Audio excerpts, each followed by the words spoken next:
थी, एक सितारा खूब रोशन था। हजरत इब्राहिम अपने उसको देखकर फरमाया, मेरा रब यह है।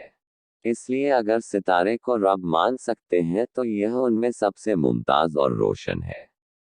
लेकिन जब वह अपने तयशुदा वक्त पर नज़र से ओझल हो गया और उसको यह मजाल न हुई कि एक घड़ी और रहनुमाई करा सकता और कायनात के निज़ाम से हटकर अपने पूजने वालों के लिए ज़ियारतगाह बना रहता, तब हज़रत इब्राहिम ने फरमाया, मैं छुप जाने वालों को पसंद नहीं करता।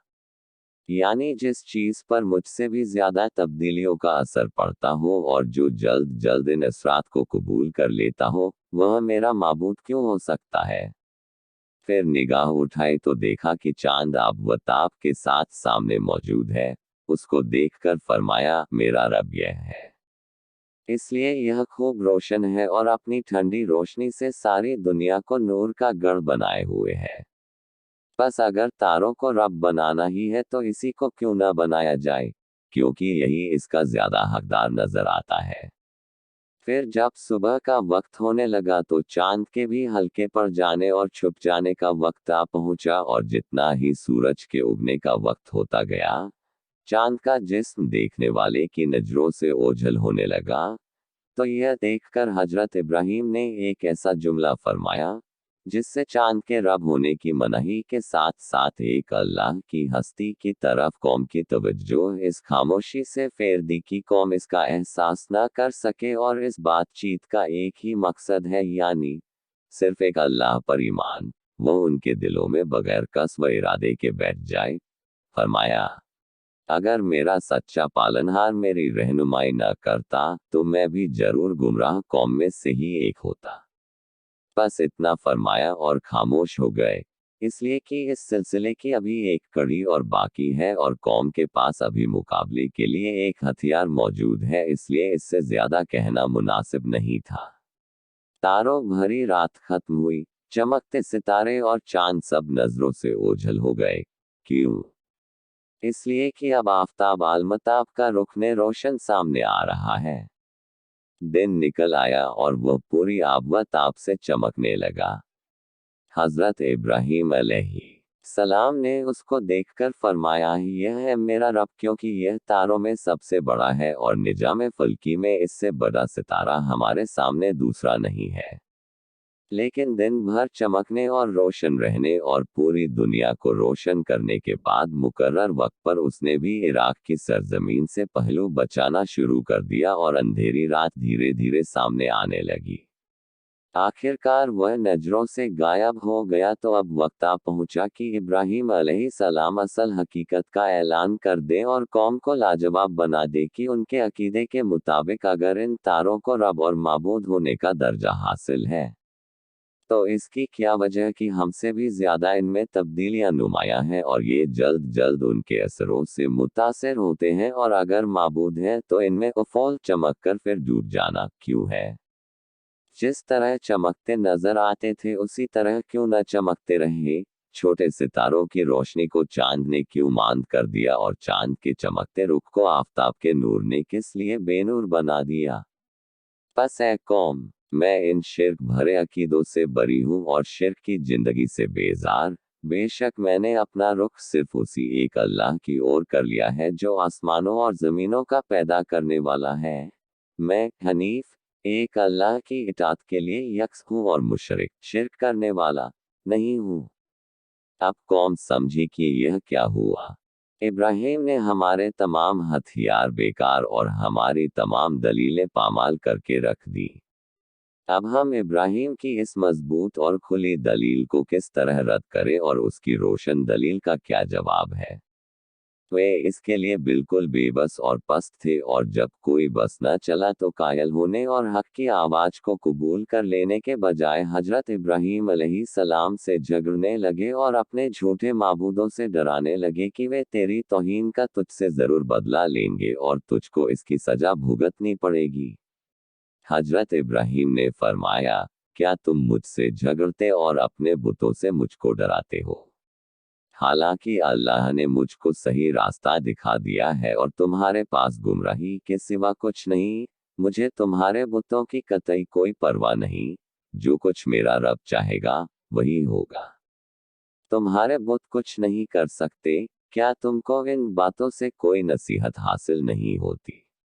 तुमको तो अल्लाह की नाफरानी करने और उसके साथ बुतों को शरीक ठहराने में भी कोई डर नहीं होता, जिसके लिए तुम्हारे पास एक दलील भी नहीं है, और मुझसे यह उम्मीद रखते हो कि एक अल्लाह का मानने वाला और दुनिया के अमन का जिम्मेदार होकर मैं तुम्हारे बुतों से डर जाऊंगा। काश कि तुम समझते कि फसादी कौन है और कौन है सुलह पसंद और अमन पसंद।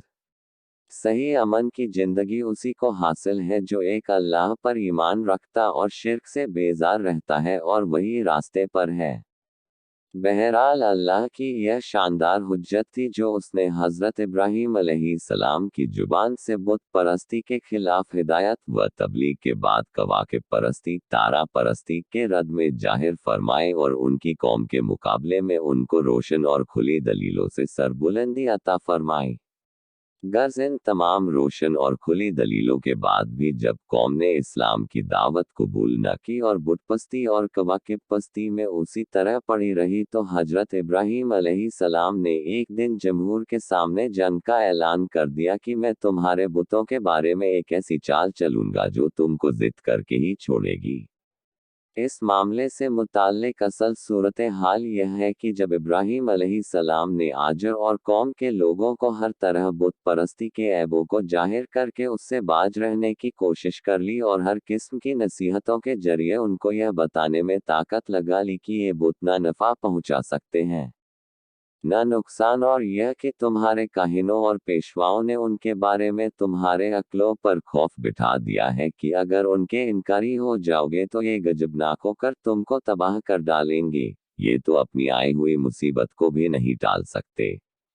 मगर आजर और कौम के दिलों पर मुतलक असर न हुआ और वे अपने देवताओं की खुदाई ताकत के अकीदे से किसी तरह बाज न आए, बल्कि काहिनों और सरदारों ने उनको और ज्यादा पक्का कर दिया और इब्राहिम की नसीहत पर कान धरने से सख्ती के साथ रोक दिया।